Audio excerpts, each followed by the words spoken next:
He rides a thin line between chipper compatriot and unrepentant killer. Today we explore the story behind Teemo, Swift Scout.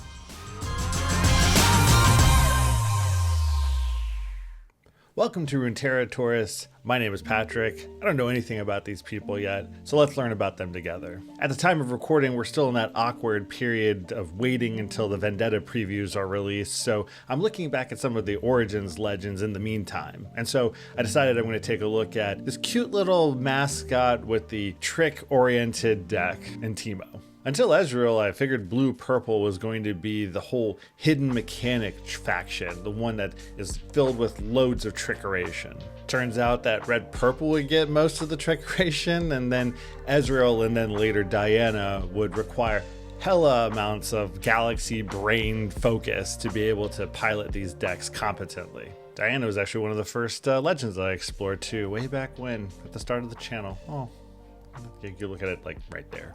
Teemo is one of the most recognizable characters in the game. I mean, you'd even probably go as far as to say as he's one of the unofficial mascots, kind of similar to Ari, who I did a video about last week. But from the chatter that I've seen online, he's kind of a little bit of a nuisance, you know, with the exploding mushrooms, the loss of vision on the battlefield there. But he's also been one of the most beloved champions in the 15 plus years of existence. And then in 2024, the art and sustainability update gave him a brand new look, a whole new voice actor, new lore rework, the works. And from what I've seen, the community has thoughts.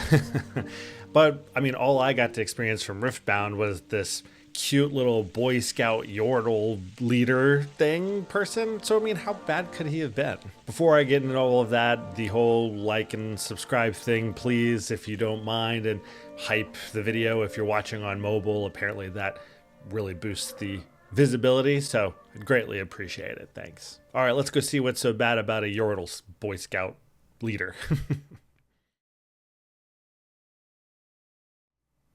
So what I didn't realize was that Teemo has experienced a story change that basically created two vastly different yordles. Teemo was a member of the Scout of the Mothership, and no, that is not a funk band. That is one of Bandle City's most distinguished special forces units, alongside the Megling Commandos. So, not Boy Scouts, Special Forces. From his old biography, nearly verbatim, while Teemo enjoys the companionship of other yordles, he also insists on frequent solo missions in the ongoing defense of Bandle City. Despite the genuine warm personality, something switches off inside Teemo's mind during combat so that the lives he must end while on patrol do not burden him. What in the Rambo Full Metal Jacket? Even as a young recruit, the drill instructors found it a little disconcerting that Teemo was normally this charming and kind yordle, but then would turn deadly serious and highly efficient the moment that combat exercises began. And so as a result, the superiors steered him towards the scouts, specifically because of this quality. Now, an interesting note is that most yordles mentally deteriorate if they're on solo missions, but Teemo was surprisingly efficient at them.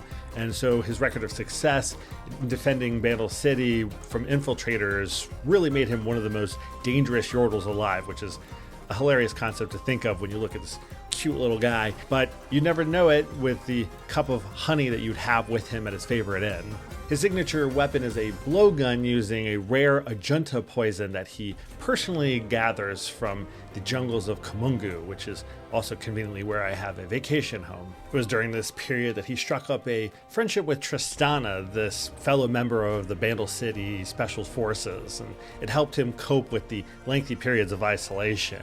And also, and this will probably date myself a little bit, but this little Sam and Diane will they, won't they kind of dynamic evolved too amongst all of the League of Legends fandom there. I don't know, maybe a Jim and Pam or Ross and Rachel. I don't know. I'm trying to think of more modern examples. So the old lore made him genuinely unnerving. I mean, you had this cheerful exterior with this switch inside that immediately flips during combat, this Jekyll and Hyde kind of thing. But that dual nature is kind of what made him interesting beyond just a cute mascot.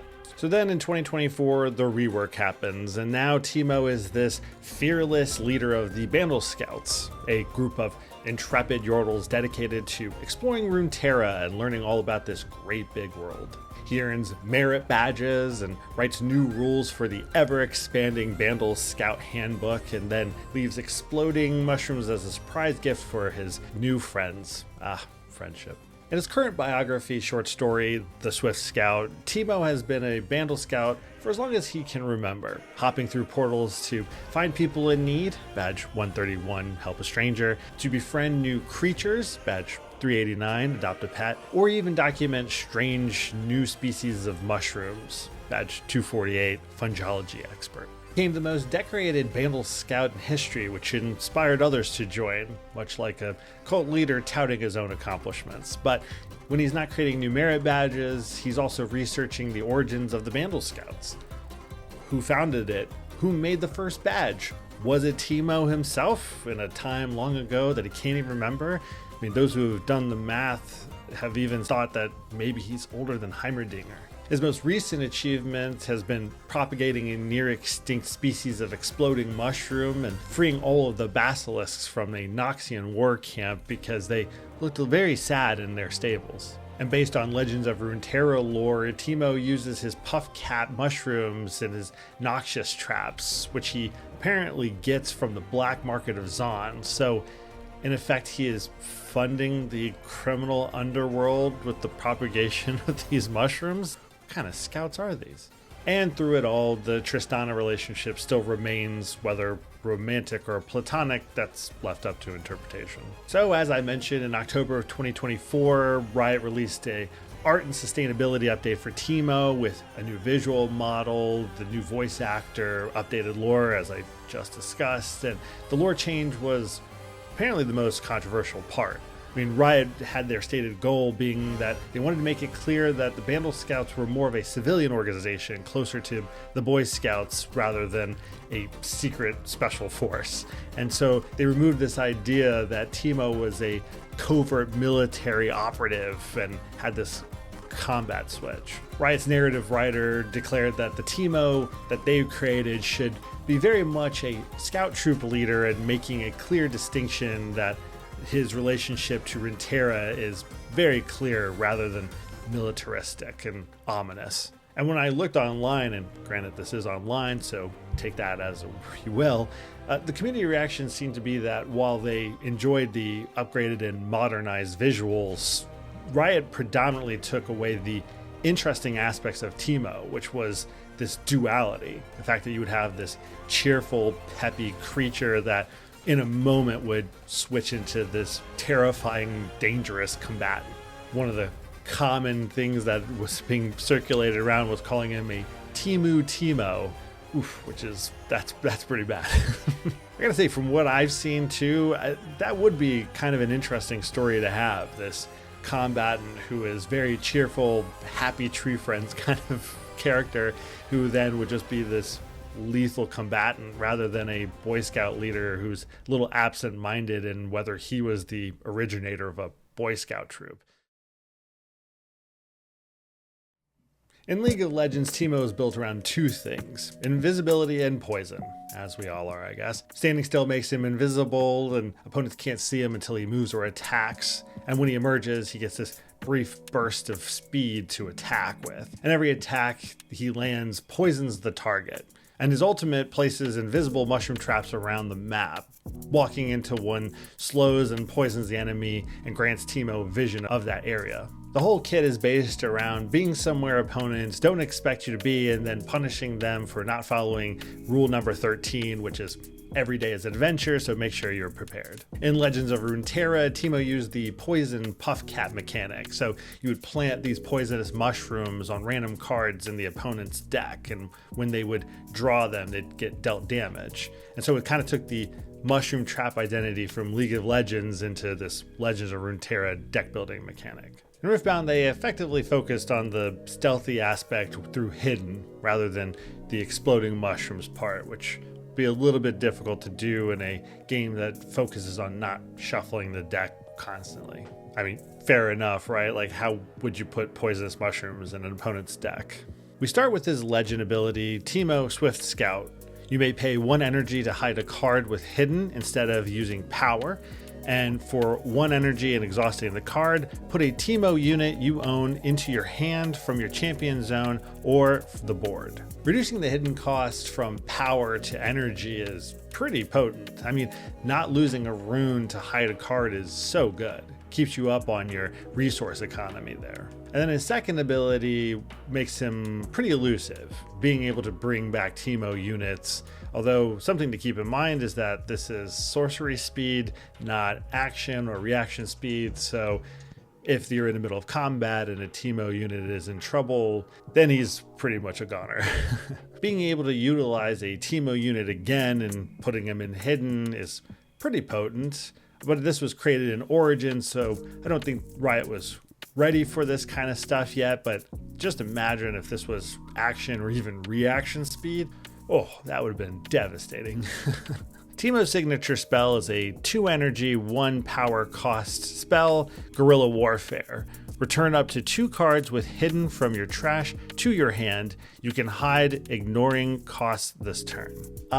Templating there, but this is basically named after his passive in League of Legends, Guerrilla Warfare, and being able to return up to 2 hidden cards back to hand from trash is pretty potent. And you'll also notice in a couple of moments that the champion units that Teemo runs also can be hidden, so pretty effective there. In League of Legends, his passive ability grants him invisibility to an extent, and so Guerrilla Warfare removes the cost of hiding things entirely for a turn, like Teemo hiding in the brush or something.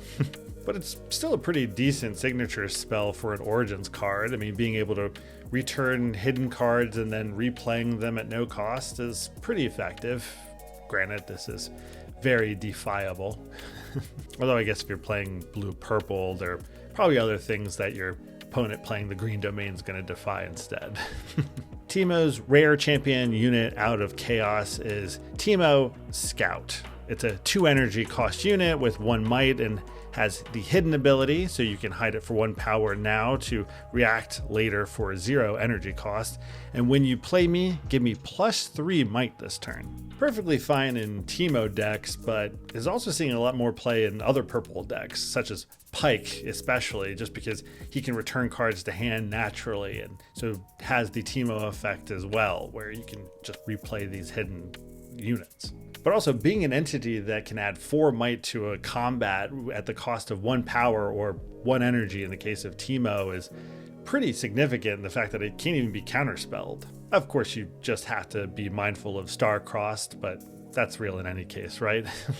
Finally, the epic champion unit out of Mind, Teemo Strategist, a 2 energy, 1 blue power costed unit with the 2 might, has the hidden ability as well. And when I defend or I'm played from hidden, reveal the top 5 cards of your main deck, deal 1 to an enemy unit here for each card with hidden, then recycle them. So this kind of feels like the closest Riftbound gets to those mushroom traps, right? Dealing damage based on what's found in the top 5 cards is kind of like the accumulated traps, maybe. Now, while this card doesn't necessarily see that much competitive play, the Sydney RQ that had a Teemo deck in the top 8 ended up running 3 of these. So even though this is an Origins card that you might not have expected to see appear, it's getting a little bit of play here and there. But of course, in blue-purple and most other blue decks, you're not going to see the hidden mechanic utilized that much, and so therefore, this one really doesn't see that much play. I mean, nobody plays hidden cards like Teemo. So in League of Legends, you've got kind of the stealth thing going on, invisibility as the passive and poison on attacks, plus these mushroom traps that get placed around the map. And in Legends of Runeterra, you see the puff cap deck thing happening where you're placing these little traps in your opponent's deck. And so Riftbound kind of does a little mix with more so focus on the hidden mechanic. So this idea that you can place these reduction on cards that are placed on battlefields and appear springing out of nowhere almost. I mean, you can kind of see the card, you know what I mean. So it's kind of another interpretation on the idea of Teemo, but I've kind of like this Riftbound version of it. I mean, this interpretation seems to play a lot off of what made him so special in League of Legends and Legends of Runeterra. So Teemo runs blue, purple, or Mind and Chaos, and the deck is primarily focused on hidden cards, that hidden mechanic, especially with the ability to be able to reduce it from power cost to energy cost, which is way more effective and efficient. So it seems like his gameplay rewards patience almost. I mean, you're going to hold a battlefield to make sure that your hidden cards stay at that battlefield and don't just get thrown into the trash, but it kind of doesn't accumulate like a XP does or anything like that. He's more of like a hide your combat tricks and dare your opponent to come into that battlefield kind of play. Thing is, as I mentioned before, it's much more difficult to hold than it is to just conquer and then leave and then conquer again in this game so far. And so maybe we'll see a little bit more support with that with the upcoming set or future sets here. But in the meantime, you'll probably primarily see him at Nexus Nights or Summoner Skirmishes now that Origin prize support is leaving a lot of the RQs now. It's kind of a shame because I feel like the hidden mechanism is pretty unique and pretty cool to be able to utilize, and so it would be fun to have a legend that focuses on that primarily. So maybe we'll see more of him in the future just because he is kind of fun to play, and if he gets more support going forward, I think maybe you could see him in other RQs. I mean, we saw the possibilities there with the Sydney RQ after all, but other than that, I mean, there's really no incentive for a lot of the more distinguished pros to do it. So yeah, he might just be more of a pet deck project at this point. As for the lore, I mean, I can kind of understand why folks would be upset. You've had 15 years of this one storyline to focus on with Teemo, which was actually not that bad, really, all things considered. And turning him into more of a cutesy Boy Scout is a little weird, but I don't know. I think overall having a dual persona is kind of unique. Having somebody who is almost terrifyingly cheerful in the middle of combat is very, very terrifying to face. Like, that's psychotic levels of I don't want to mess with that kind of thing going on. The old lore was a little darker and a little more terrifying, I guess you could say, and this one feels a little safer, warmer, more approachable. Maybe that's just the direction that Riot wants to go in now with such characters and the focus of yordle lore, so to speak. But overall, I still think Teemo is such a compelling character, right? You know, having that cheerful demeanor on a battlefield while you're in combat is just outright terrifying. So to all you Teemo players out there, do you like the old lore or do you prefer the new? I mean, do you like this loss of this combat switch narrative that they took away from him, or do you think it's a step backwards? And do you think we'll ever see a superior Teemo deck build in the future now that the Origins prize support has gone away once Vendetta comes out? Let me know in the comments below. New episodes drop weekly, and we've got Vendetta releases coming soon, so that means a whole new slew of legends for me to explore. So subscribe if this sounds like your kind of a thing. And don't forget to like and subscribe, blah, blah, blah, and hype the video if you're watching on mobile. Really helps this channel, so I greatly appreciate it. And until next time, thanks for watching.